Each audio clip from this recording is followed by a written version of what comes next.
Good. Okay. Hi, everyone. I'm Stephanie Skupin, and I worked as a veterinarian for many years, and then I changed careers, and now I'm working with professionals in healthcare and in veterinary medicine, helping, people like you to reframe the stress, mitigate it a little bit so that you can be more comfortable with your work and, feel more relaxed in your day, and also so that you can have more energy left over at the end of your day. Because a lot of us come home at the end of the day absolutely exhausted and don't want to spend any more time with our families or with ourselves, really. And so the person I want to share with you today is one of my friends, Jenna Carmichael. And Jenna has been working in pharmacy as a pharmacist for many years. And then she changed a career after like a moment and I want her to tell you the story of how that happened. But please first introduce yourself, Jenna. Thank you, Steph, so much for having me today. I'm really excited to talk about this topic because trying to be the person that we want to be and show up as who we are can be really hard when we're stressed out all the time, for sure. And I felt that for sure in my career. So my name is Jenna Carmichael. I am a holistic oncology pharmacist and a health coach. And I used to work in a healthcare setting in a hospital and a clinic, and I ran an oral chemotherapy monitoring clinic for people on cancer treatment and had 3 other jobs that I was doing as well at the time. And so was really feeling a lot of stress and overwhelm, and finally got to the point where I definitely felt that burnout factor and finally decided that something had to change. And I realized it had to be me instead of my environment, because unfortunately the systems that we all seem to work in are big behemoth systems. And to be able to even work within those systems, we really have to have that resilience and that change of our perspective for certain. Yes, totally. And so what struck me, Jenna, was like when you told me that story of that moment when it really, because it was surely a process of like, feeling overwhelmed, but there was a specific moment, and that story that you shared with me when you realized like, okay, well, this is not who I want to be. And do you want to tell us the story again? Yes, for sure. So I was working in a clinic and busy, phone ringing all the time, having to talk to my own patients and do the job that I was there to do. And I was the only pharmacist on my clinic floor. And so that meant that any pharmacy or drug related things got put on my plate. And so we had recently changed the vendor policy for our institution. And so anybody who was a drug rep, or if you worked for a software company or you wanted to talk to any of our doctors, you had to abide by this vendor policy.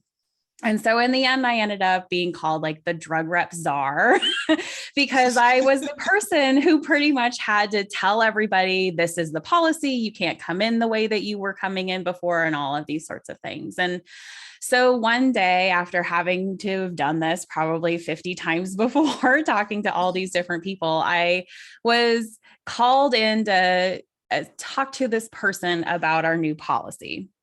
And I was, of course, in the middle of something else, rushing around crazy, trying to do something. And so I ran out to the front of the clinic to talk to this person. And of course, I'm like mad that I've been interrupted. And this is the last thing that I need to do today, because of course I have 12 other things that I need to do. And I really just don't need to deal with this person right now. Right. So I rush out there, burr, burr, burr, burr, burr, burr, all these things. And, told this person, this is what the vendor policy is, and this is what you have to do. And here's the thing you have to do. Here's this sheet of paper. It's got the information you need on it, and be gone, sort of thing. And I probably wasn't mean necessarily, but I've said this same spiel probably 20 times before, and it wasn't new to me, but it was frustrating to me. And so this poor person is probably like, ooh.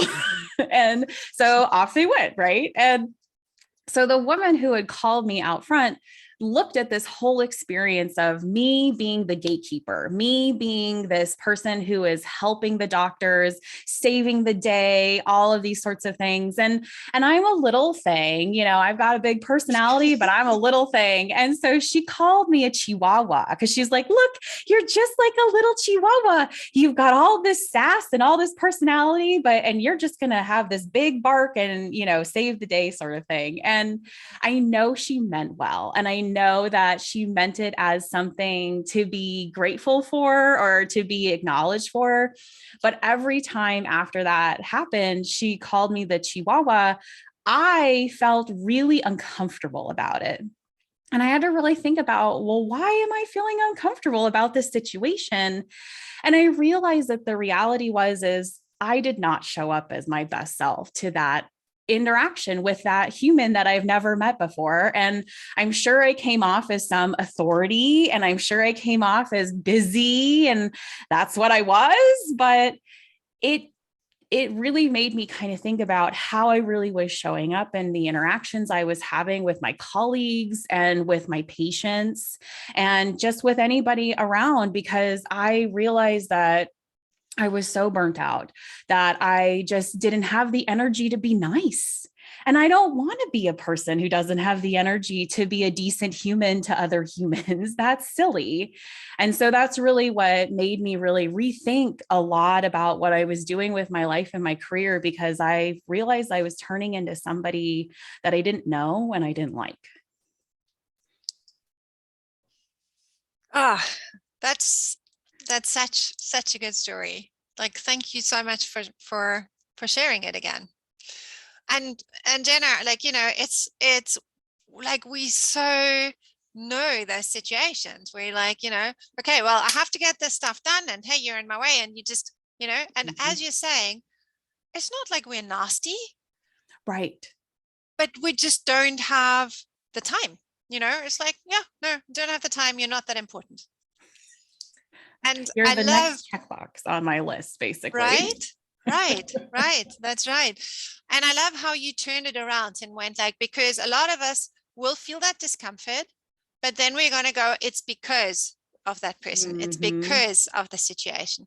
And what you did, like, you know, what they call this moment in spirituality is it's a satori.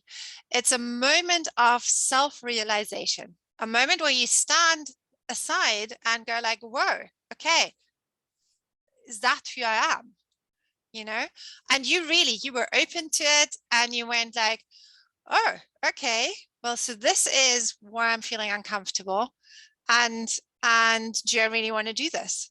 You know, and that is like so empowering, right? Because from that moment on, you can start to go like, okay, well, it's no longer them who are the reason why I'm burning out.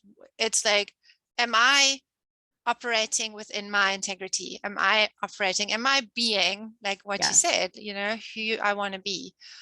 And like, I'm sure now where you're at, you know, now you feel like you really can put yourself out without that extra strain, because you're, you know, within integrity with you can be who you want to be, right?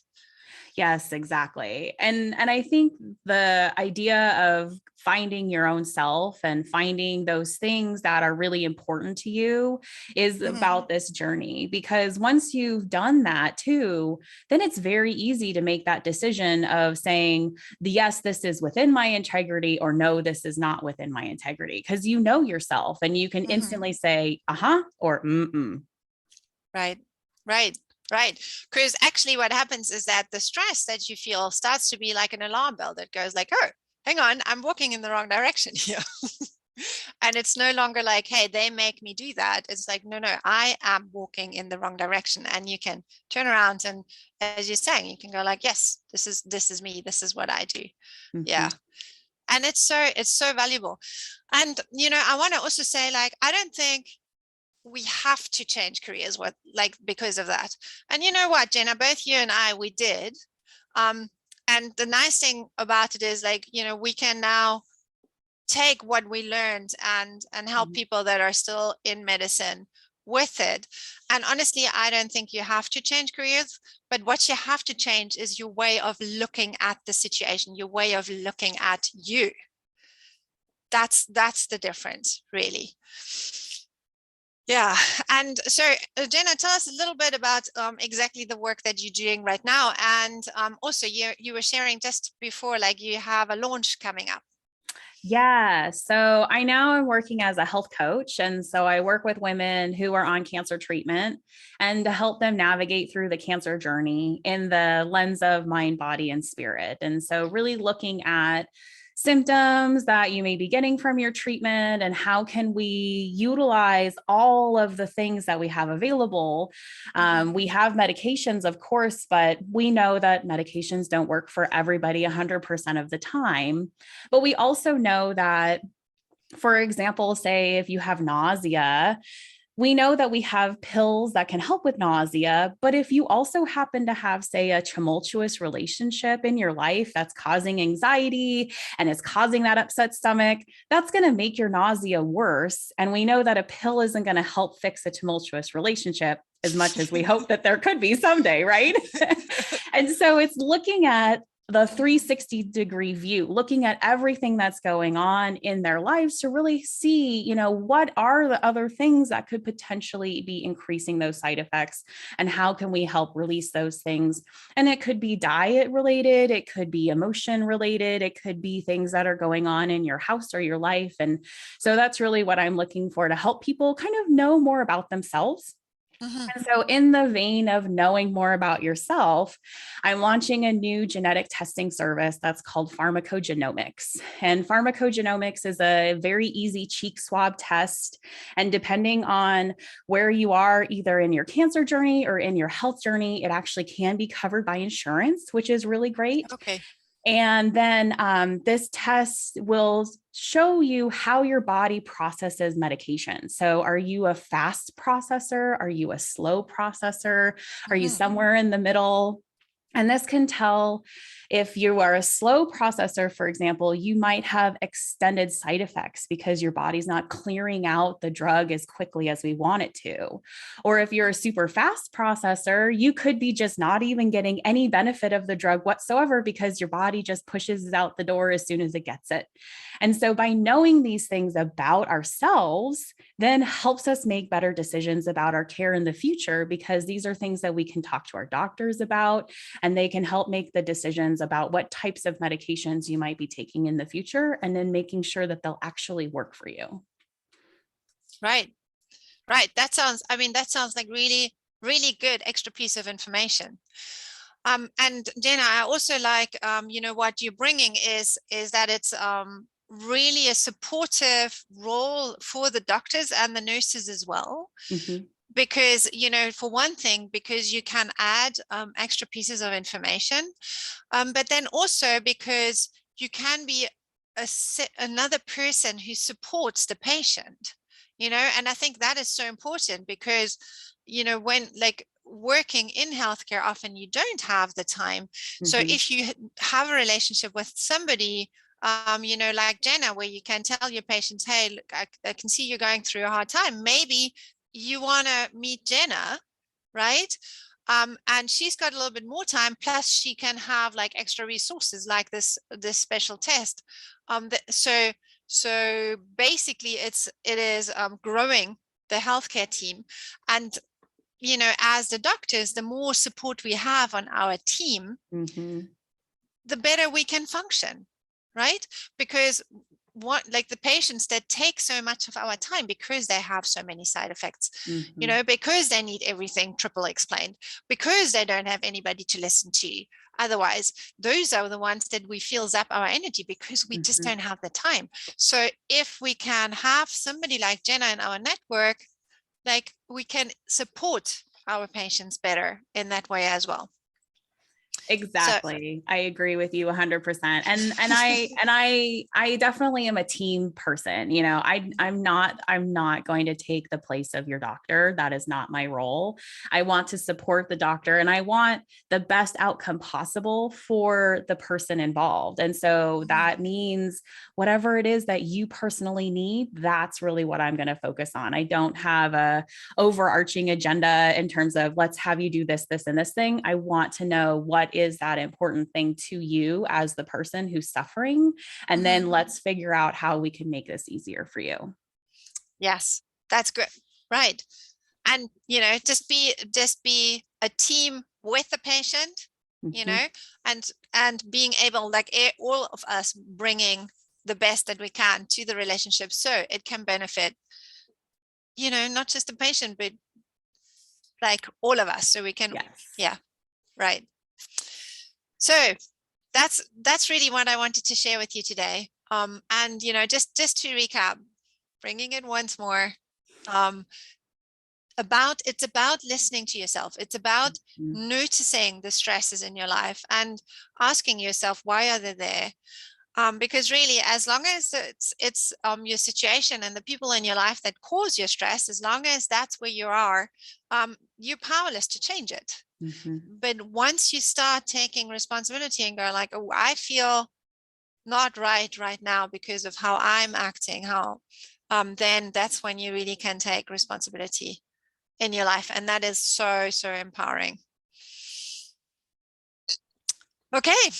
So that's all I wanted to share with you today. Thank you so much, Jenna, for being here. Thank you so much for having me. I really Uh-huh. enjoyed talking with you as we definitely have this similar experience in Right. seeing that, there really can be meaningful change done within ourselves to really just make a humongous difference on the way that we see and interact with the world. Exactly. And it goes for the healthcare team as well as for the patient and everybody else, you know. It helps everybody for and, certain. and and that on top of it, it actually helps everybody. Okay, so I'm Stef Skupin. My company is The Leaders Work, and I'm working with healthcare professionals and veterinarians, helping you guys mitigate the stresses in your lives and at work so that you can be more present for your patients and also for yourself and live your best life. Okay, thanks a lot, Jenna. Bye.